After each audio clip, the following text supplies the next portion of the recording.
Olá, alunos, tudo bem com vocês? Tudo ótimo, tudo tranquilo, tudo em paz? Eu espero que sim, espero que vocês estejam bem, estejam se cuidando dos seus familiares, cuidando das pessoas que fazem parte da vida de vocês. Eu sou o professor Denilson, é um prazer, uma honra, uma alegria, uma satisfação ter vocês nesse momento de aula, ok? E peço a vocês, faço o convite. Se você, meu querido, minha querida, já tem condições para vir para a aula presencial, certo? Venha porque você de fato será bem recebido e será uma alegria para toda a escola. Então, você sabe que na aula presencial é muito melhor, né? Mais, é mais motivador, é melhor em todos os sentidos, tá? Porque a gente tem contato com os professores, com a coordenação, com os colegas, a gente interage muito mais. Então, tá aí o convite, se você já está em condições de saúde, você, seus familiares, então venha que a gente está sentindo a sua falta na escola, certo, pessoal? E peço a vocês nessa videoaula, assista a videoaula até o final, certo? Acompanhe a explicação com atenção, leiam o material, leiam o conteúdo da aula e peço sobretudo de vocês, façam as atividades que eu estou pedindo e mandem fotos, tá, pessoal? Isso é uma forma de eu acompanhar os alunos que estão fazendo as atividades. Então, foco nos estudos, foco na aula. Você sabe que tem Enem, tem PSC, tem várias provas aí que você vai fazer e precisa estar preparado para fazer bem e ter sucesso nas provas, certo? E para ter sucesso na escola, nas provas, na sua vida educacional, precisa estudar. Você sabe que a gente adquire o conhecimento com empenho, com estudo, com leitura, com pesquisa, acompanhando as aulas, assistindo as aulas até o final, fazendo os seus apontamentos, suas anotações, interagindo com o professor. Dessa forma, eu tenho certeza que você vai aprender bastante e estar preparado para fazer as provas que virão, certo, alunos? Então, conta comigo, porque eu conto com você, com o seu empenho, com a sua coragem, com a sua dedicação. E Deus abençoe você, te cubra de bênçãos, de graças, você, seus familiares, as pessoas que fazem parte da sua vida. Que Deus derrame graças e bênçãos sobre você, que você possa crescer, estar bem, sempre com a graça de Deus, com as bênçãos de Deus. Não esqueça, eu sempre digo, né? Não esqueça da dimensão da espiritualidade, Deus na sua vida. Então, faça suas orações, tenha fé em Deus, tenha esperança. Dessa forma, você tem certeza que você vai caminhar e caminhar muito bem e ter sucesso na sua vida, sobretudo na sua vida profissional, na sua vida familiar. Então, confie em você mesmo, confie no seu potencial. Você é uma pessoa com muitas capacidades, mas confie também primeiramente em Deus, porque Ele é a nossa força maior, Ele está sempre presente na nossa vida. Então vamos à aula de hoje, acompanhe aí com atenção essa aula, tá bom?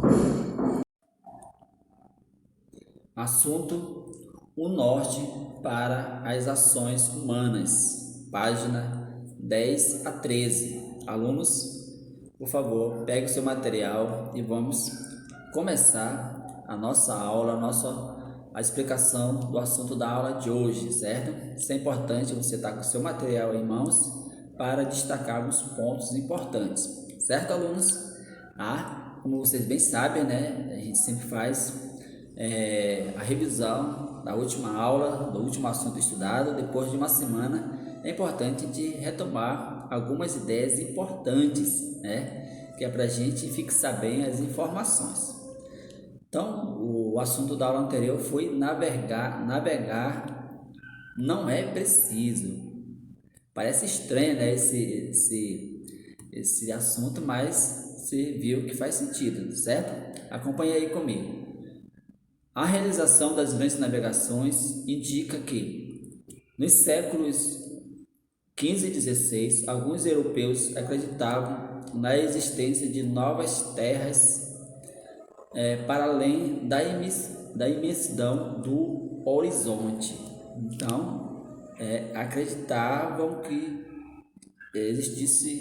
acreditavam a existência de novas terras, né? Eles não tinham conhecimento, não sabiam, porém eles acreditavam existir, tá? Além daquilo que eles já conheciam. No entanto, podemos supor que, apesar do desejo de conhecer esses territórios, os navegantes também temiam o que pudesse encontrar na vastidão dos oceanos e dos oceanos depois de atravessá-los. De certa forma, eles tinham medo, né? O oceano imenso, não conhecem, então eles realmente estavam com medo de encarar, de viajar, tá? Para lugares onde eles não conheciam. A intensidade desse temor pode ser imaginada se considerarmos as representações de feras e monstros frequentes em mapas produzidos até o século XIX, se eu não me engano, certo, gente? Faltou uma partezinha. No entanto, podemos supor que, apesar do desejo de conhecer esses territórios, os viajantes também temiam o que pudesse encontrar na vastidão dos oceanos. Daí eu já li, né? Só reparando, eu falei século XIX, mas não é, tá, alunos? Desculpa, é século XVI, tá bom? Lembra que a gente está aí falando do século XVI sobre as grandes navegações, tá, alunos? Século XVI para você não esquecer, nem eu. Em 1539, por exemplo, o cartógrafo sueco Olaus Magnus publicou na Itália uma obra denominada Carta Marina. Ela continha um mapa dividido em 9 partes. Esse mapa trazia, além da representação dos territórios, diversas imagens de criaturas monstruosas. É como eles entendiam e imaginavam o que poderia existir, tá? Além daquilo que eles não conheciam. Então, isso daí é importante, tá, alunos? Então, quando a gente não conhece as coisas, quando a gente não tem certeza, a gente começa a imaginar, começa a vir na nossa mente uma série de imagens, né, que a gente acha que existe, que às vezes não tem nada a ver, né? Nada a ver. 5 anos depois, o cartógrafo alemão Sebastian produziu uma obra em 4 volumes, denominada Cosmografia Universal. Nela, entre outros assuntos, reuniu figuras de monstros e feras terrestres.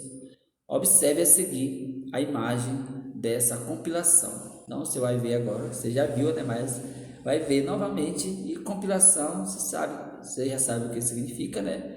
Reunião, junção de elementos que estavam dispersos.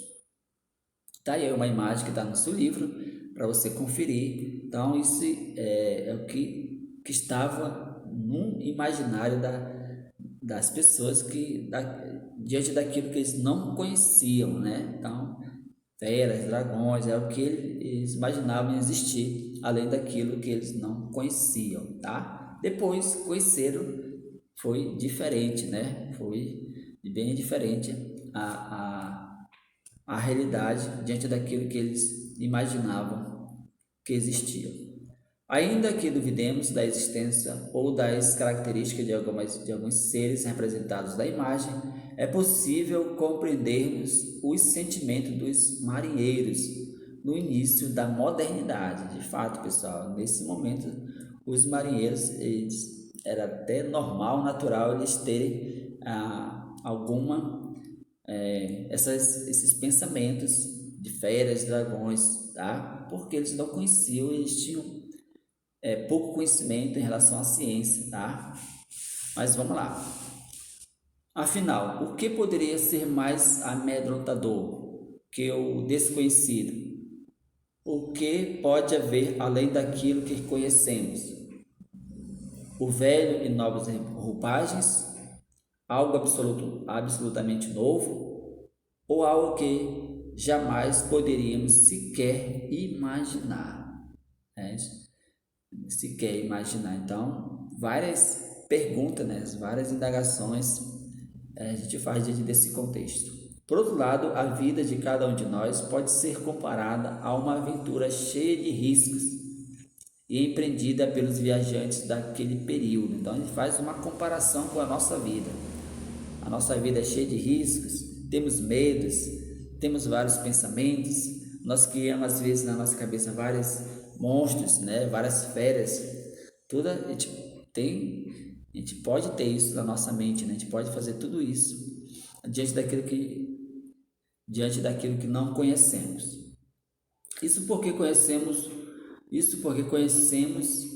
o ponto de partida da nossa jornada pela vida. Mas, alunos, se você está com seu material, grife essa parte aí, viu? Mas desconhecemos o ponto de chegada, assim como as rotas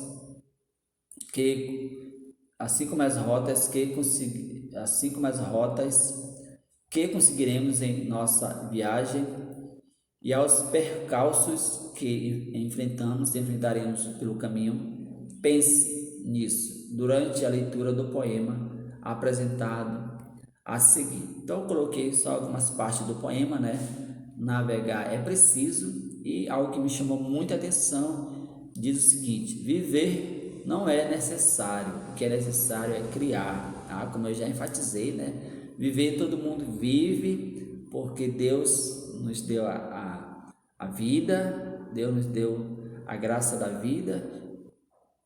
Isso já é muito importante, porém, o que é preciso é dar significado à vida, recriar a vida, ser criativo,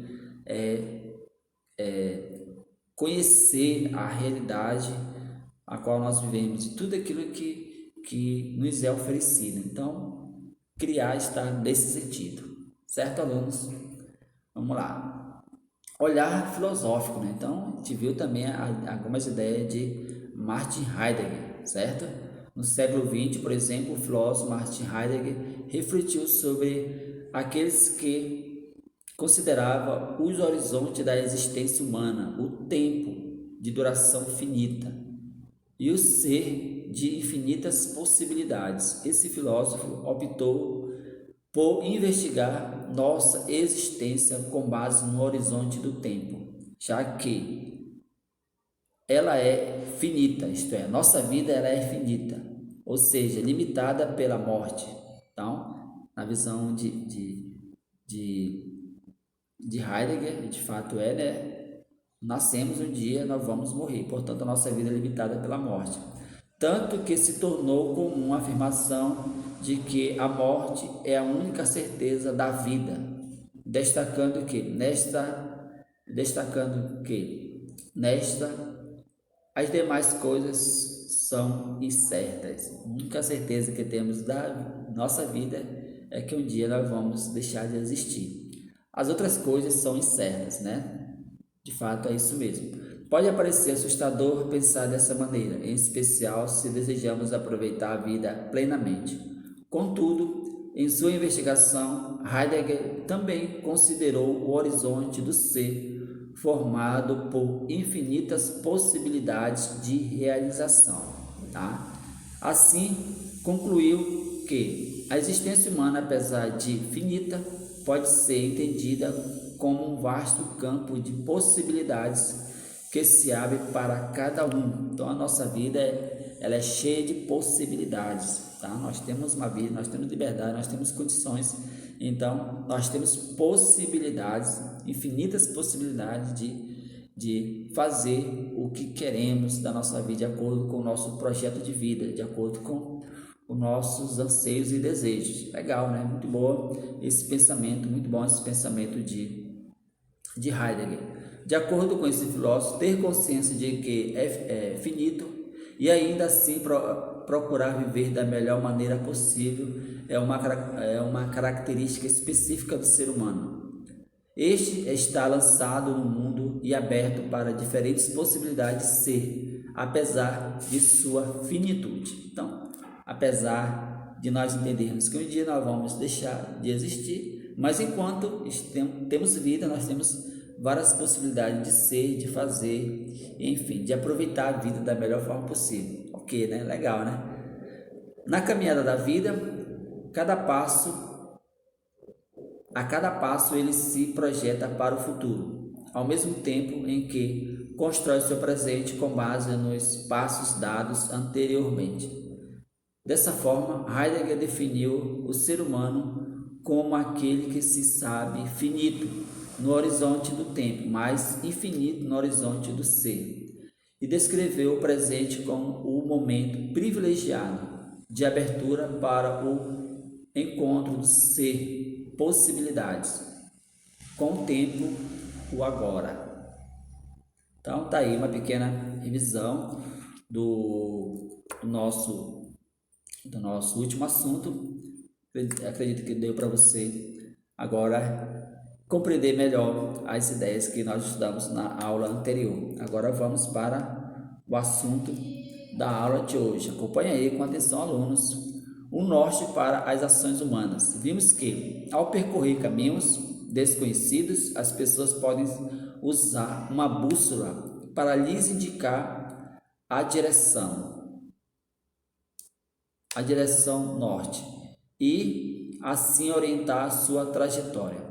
Para guiar suas condutas, muitas vezes elas também buscam um norte. Então, para orientar a vida, a nossa vida, dar uma direção, tá? A gente precisa buscar uma orientação, a gente precisa de um norte, precisa de um guia, como se fosse, né? Ou seja, de uma referência que as possa orientar a respeito de como viver no mundo e conviver com os outros, né?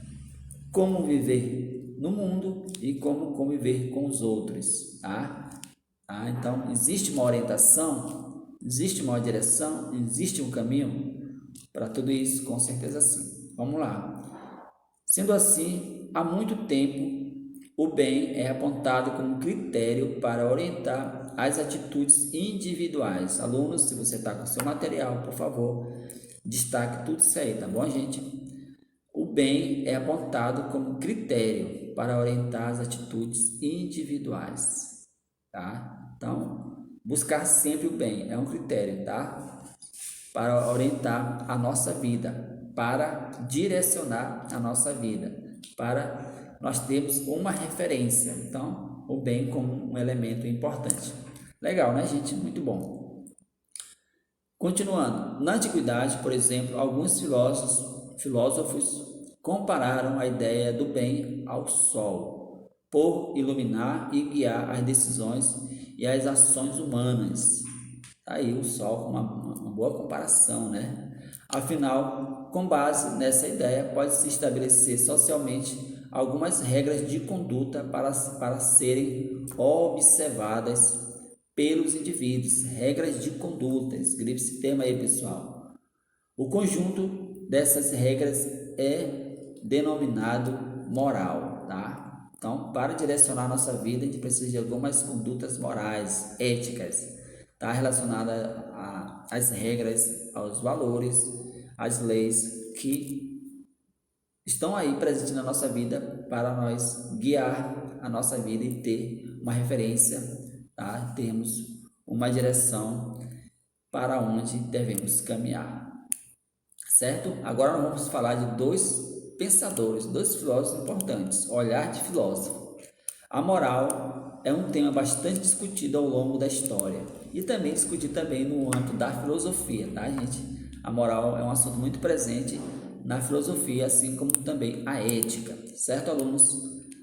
No final do século XIX, por exemplo, um filósofo alemão chamado Friedrich Nietzsche, a pronúncia é Nietzsche, tá bom? Vamos ficar só com o segundo nome, que é Nietzsche.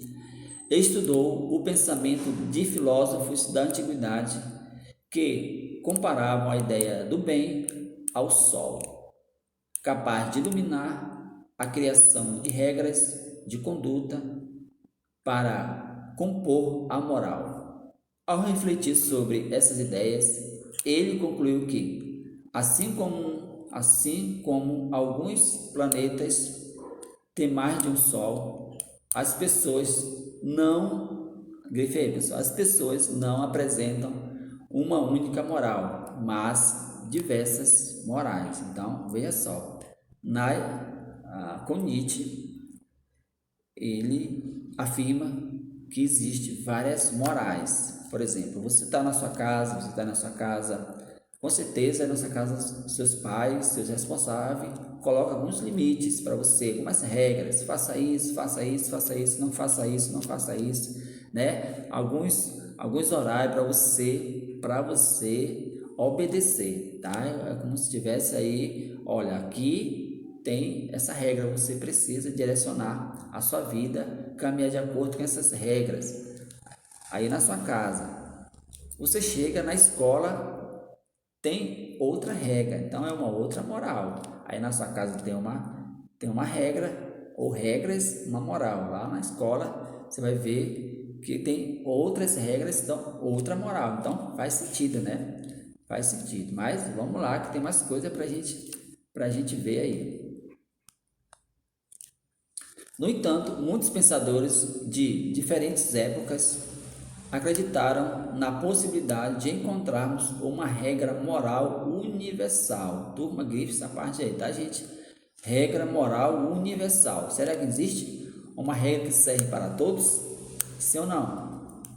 Sim ou não, alunos? Vamos lá, pensa comigo. Uma regra universal, uma regra moral universal, ou seja, uma regra válida para qualquer pessoa, em qualquer circunstância, momento ou lugar. Existe uma regra para isso, pessoal?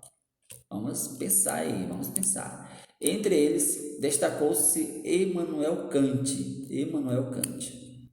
que também viveu na Alemanha no século antes de Nietzsche. Então, Kant viveu antes de Nietzsche, tá, turma? Vamos ver qual é a ideia de Kant, de Immanuel Kant.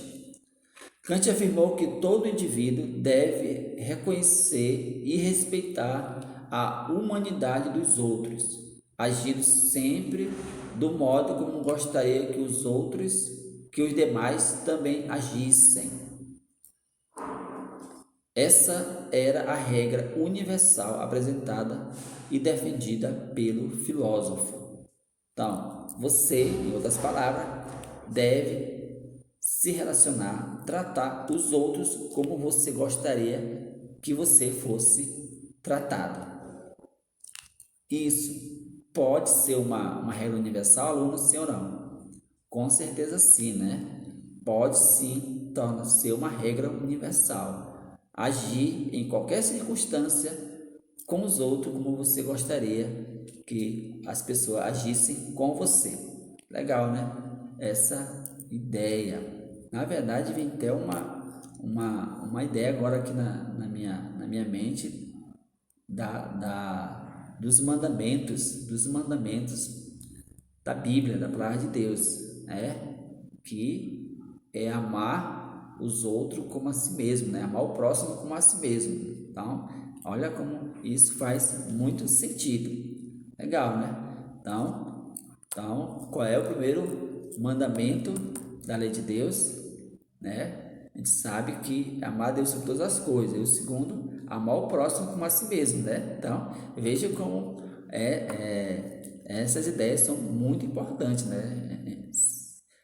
Se falando, uma vez que a gente está falando de moral, de bem, tá? Vale a pena falar sobre isso, porque para a gente fazer o bem em qualquer circunstância, né, alunos? Então, aí no livro de vocês tem a atividade, né? Tem a frase do Nietzsche, a citação de Kant. Então aí você vai ler com atenção, vai fazer sua reflexão e tirar suas conclusões, né, alunos? Muito bom, muito legal, muito boa essa aula. Eu penso que você entendeu muito bem. E chegamos ao final da nossa aula, tá? Espero ter contribuído de fato para vocês compreenderem bem esse conteúdo. E aí vocês vão fazer as atividades da página 11 e 13. Página 11 e 13, tá, pessoal? E em seguida, faça as atividades em PDF, tá? Um lembrete, tá?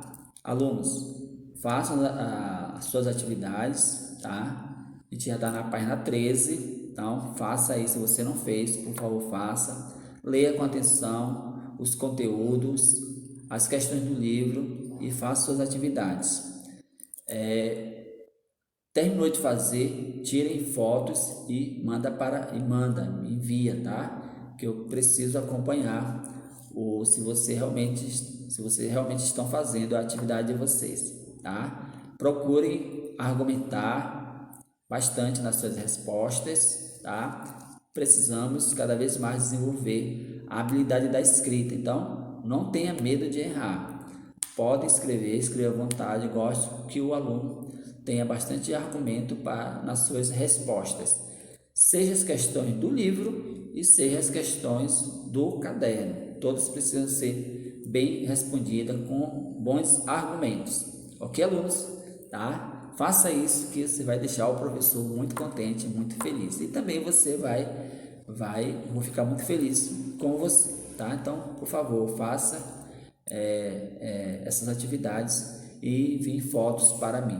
Ok, alunos? Termino por aqui. Foi uma alegria, um prazer. Até a próxima aula, se Deus quiser. E um grande abraço do professor Denilson.